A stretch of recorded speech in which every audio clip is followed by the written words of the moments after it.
संभाजीनगरमध्ये सुरू असलेल्या उपोषणाच्या पार्श्वभूमीवर सरकारचं शिष्टमंडळ उपोषणकर्त्या राजश्री उमरेंच्या बैठकीसाठी दाखल झालेला आहे।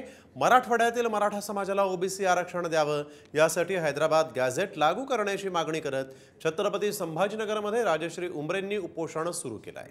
आज त्यांच्या उपोषणाचा 13वा दिवस आहे। या पार्श्वभूमीवर मंत्री दीपक केसरकर, अब्दुल सत्तार आणि अतुल सावे राजश्री उमरेंच्या भेटीसाठी दाखल झालेले आहेत। त्यांच्याशी बातचीत करतायत।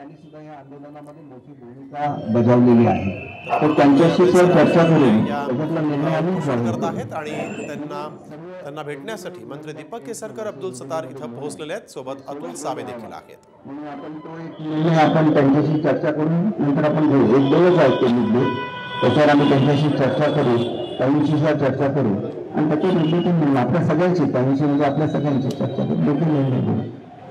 तर माझी आता विनंती आहे की आपण आता हे आंदोलन मागे घ्यावं।